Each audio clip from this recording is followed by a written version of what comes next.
할렐루야. 7월 15일 매일 말씀과 함께하는 삶의 시간입니다. 오늘은 고린도전서 1장 26절에서 31절 말씀을 묵상하겠습니다. 형제들아, 너희를 부르심을 보라. 육체를 따라 지혜로운 자가 많지 아니하며 능한 자가 많지 아니하며 문벌 좋은 자가 많지 아니하도다.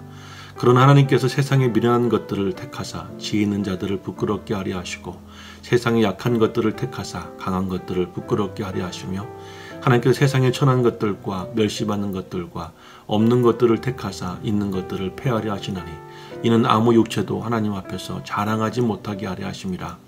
너희는 하나님으로부터 나서 그리스도 예수 안에 있고 예수는 하나님으로부터 나와서 우리에게 지혜와 의로움과 거룩함과 구원함이 되셨으니 기록된 바 자랑하는 자는 주 안에서 자랑함과 같게 하려 함이라.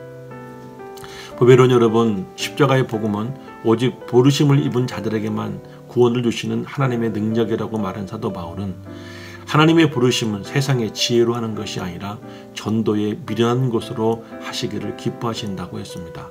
그리고 오늘 본문에서는 그 부르심을 입은 자들이 누구인가에 대하여 밝혀주고 있습니다.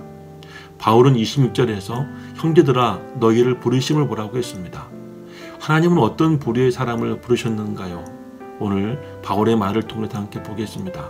첫째로 육체를 따라 지혜로운 자가 많지 않다고 했습니다. 육체를 따른 지혜란 세상의 지혜를 말합니다. 지난 역사를 볼 때 세상의 지혜는 하나님의 지혜와 항상 배치되어져 왔습니다. 그래서 세상 지혜로는 하나님을 경외하는 길을 볼 수가 없습니다. 그래서 세상 지혜로는 하나님을 찾을 수가 없는 것입니다. 그러므로 세상 지혜에 미련하지만 여호와를 경외하는 사람들에게 하나님의 지혜를 주어서 세상에 지혜 있는 자들을 부끄럽게 하신 것입니다. 다음에 능한 자가 많지 아니하며 그리고 문벌 좋은 자가 많지 아니하도다가 있습니다. 능한 자란 세상 일에 능한 사람을 말합니다. 기능이나 예술이나 학문 등에 있어서 순위 높은 사람들이 과연 우리 중에 얼마나 있을까요?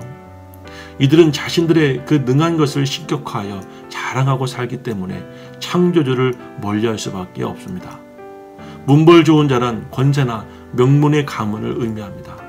십자가의 도를 깨닫고 구원받는 일에 이들 역시 많지 않았습니다. 그러면서 하신 말씀이 우리의 경우를 보라고 하신 것입니다. 이 말은 우리 중에 이런 유에 속한 사람들이 많지 않다고 말하고 있는 것입니다. 바울이 말하는 하나님께 부르심을 받은 우리는 어떤 사람들일까요? 세상에서는 미련한 사람이고 약한 사람들이며 심지어 천하고 멸시받고 없는 사람들이었습니다. 그랬던 우리에게 27절과 8절의 말씀은 소망을 주시는 말씀이었습니다. 그러나 하나님께서 세상에 미련한 것들을 택하사 지혜 있는 자들을 부끄럽게 하려 하시고 세상에 약한 것들을 택하사 강한 것들을 부끄럽게 하려 하셨다고 했습니다. 하나님은 소외받고 멸시받고 천대받았던 자들을 부르셨습니다. 그리고 그들에게 십자가의 도를 믿게 하시고 구원의 은총을 베풀어 주셨습니다.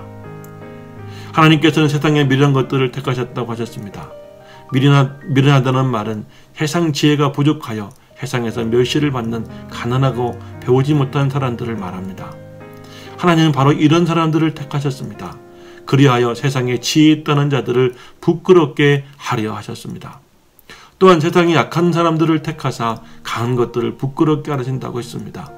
세상에 약한 것이란 힘이 없어 짓눌리는 생애를 지내는 낮은 백성들, 즉 피지배층을 말합니다. 그리고 돈이 없어 무시당하는 사람들, 하나님은 이런 사람들에게 하나님의 지혜를 주셔서 십자가의 도를 따르게 하심으로 구원의 은혜를 주시기에 기뻐하셨다는 것입니다. 그날에 세상에서 강하다고 뽐내는 사람들은 부끄러움을 당할 것이지만 세상에서 약했던 우리는 하나님 앞에서 당당하게 서게 될 것입니다. 그리고 세상에 천한 것들과 멸시받는 것들과 없는 것들을 택하사 있는 것들을 폐하려 하셨다고 했습니다.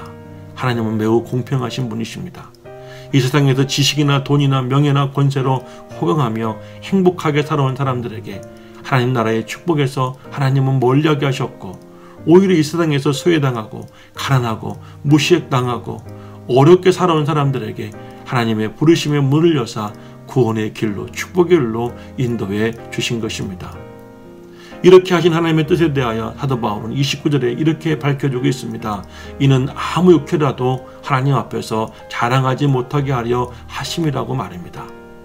보배로운 여러분, 우리 육체를 가지고는 누구도 하나님께 자랑할 것이 없으며 우리는 감사할 수 있습니다. 하나님은 보잘것없는 우리의 육체를 보시는 것이 아니라 우리의 중심에 십자가의 도를 믿는 우리의 믿음을 보신 것입니다. 사울은 30절에서 매우 귀중한 말씀을 들려주고 있습니다. 너희는 하나님으로부터 나와서 그리스도 예수 안에 있고 예수는 하나님께로부터 나와서 우리에게 지혜와 의로움과 거룩함과 구원함이 되셨다고 말합니다. 그래서 우리는 세상에서 잘난 자들은 아니지만 하나님께로부터 난 자들입니다. 그리고 우리는 예수 그리스도를 통해서 지혜와 의로움과 거룩함과 구속함을 받았습니다. 이 놀라운 은혜가 어떻게 우리에게 온 것일까요? 오직 믿음으로만 왔죠. 이제부터 우리가 육체로는 하나님 앞에 자랑할 것이 없기에 오직 예수만 자랑하고 그 예수를 보내주셔서 십자가로 말미암아 우리를 미련하고 약하고 천하고 그리고 멸시받게 한 모든 죄를 사하여 주시고 그 십자가의 도를 믿는 자에게 영생을 주시는 하나님만을 자랑할 수 있는 저와 여러분이 될 수 있기를 간절히 소망합니다. 저는 예수님처럼 세상과 공감하는 교회 꿈의 교회 엄원식 목사였습니다.